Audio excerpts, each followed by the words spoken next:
Dear Esther, I have now driven the stretch of the M5 between Exeter and Bristol over 21 times. But although I have all the reports and all the witnesses and have cross-referenced them within a millimetre using my Ordnance Survey maps, I simply cannot find the location. You'd think there would be marks to serve as some evidence. It's somewhere between the turn-off for Sanford and the welcome brake services, but although I can always see it in my rear-view mirror, I have as yet been unable to pull ashore.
An imagined answer phone message. The tires are flat, the wheel spins loosely, and the brake fluid has run like ink over this map, staining the landmarks and rendering the coastline mute, compromised. Where you saw galaxies, I saw only bruises cut into the cliff by my lack of sobriety.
There must be a hole in the bottom of the boat. How else could new hermits have arrived?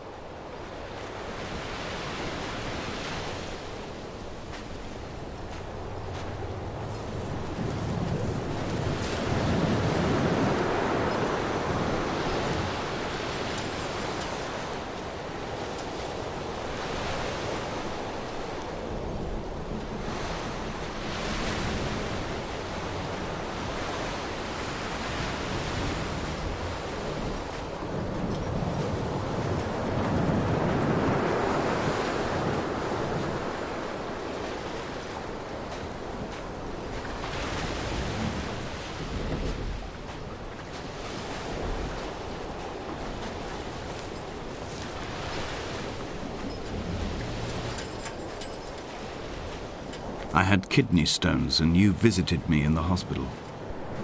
After the operation, when I was still half submerged in anesthetic, your outline and your speech both blurred.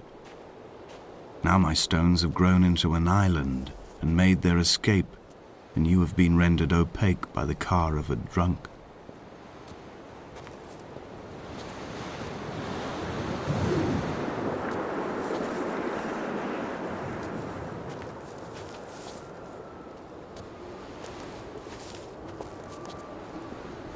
What charnel house lies at the foot of this abyss? How many dead shepherds could fill this hole?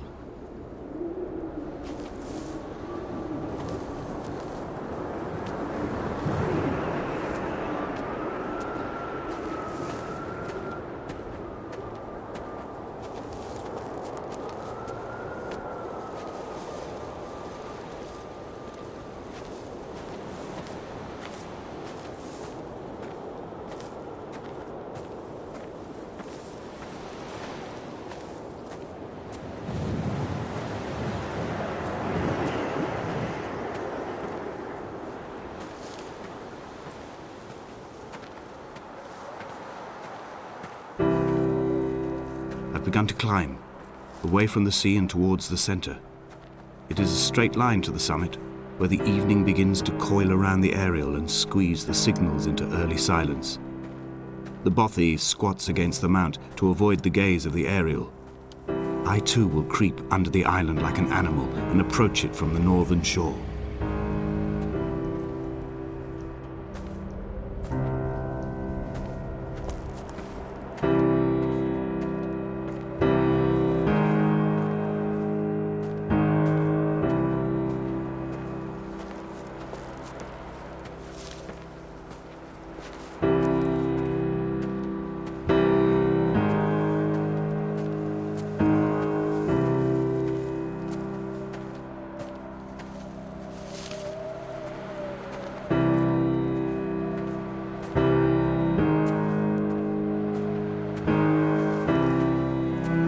The bothy was constructed originally in the early 1700s. By then, shepherding had formalized into a career. The first habitual shepherd was a man called Jakobson, from a lineage of migratory Scandinavians. He was not considered a man of breeding by the mainlanders. He came here every summer whilst building the bothy, hoping eventually that becoming a man of property would secure him a wife and a lineage. Donnelly records that it did not work. He caught some disease from his malcontented goats and died 2 years after completing it. There was no one to carve white lines into the cliff for him either.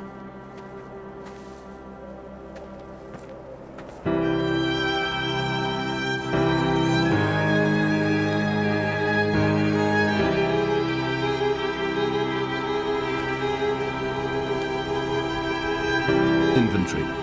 A trestle table we spread wallpaper on in our first home. A folding chair. I laughed at you for bringing camping in the lakes. I was uncomfortable later and you laughed then. This diary, the bed with the broken springs. Once asleep you have to remember not to dream. A change of clothes. Donnelly's book, stolen from Edinburgh Library on the way here. I will burn them all on the last morning and make an aerial of my own.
Jakobson's ribcage, they told Donnelly, was deformed, the result of some birth defect or perhaps a traumatic injury as a child. Brittle and overblown it was, and desperately light. Perhaps it was this that finally did for him, unable to contain the shattering of his heart. In half-light, his skeleton a discarded prop, a false and calcified seabird.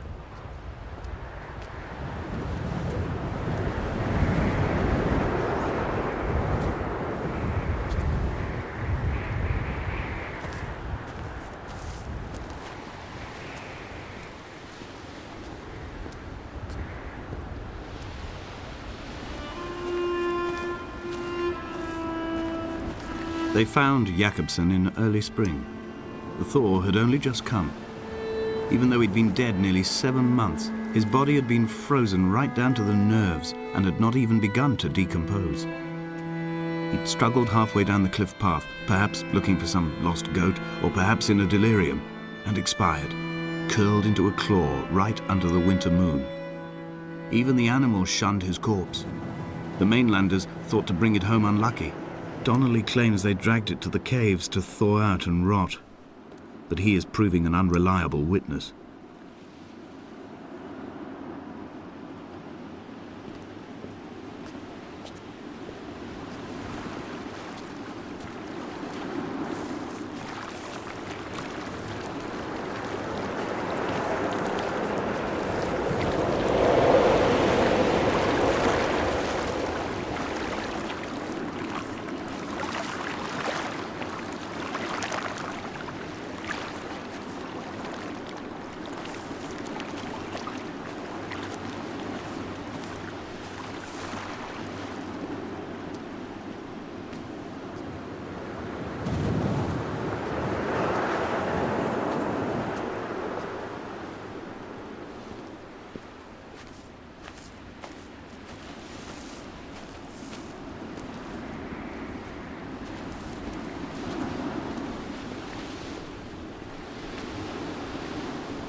Climbing down to the caves, I slipped and fell and have injured my leg.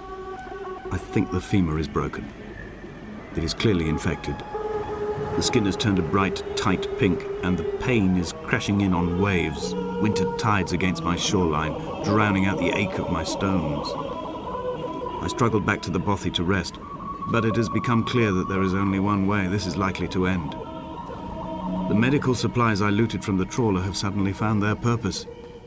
They will keep me lucid for my final ascent.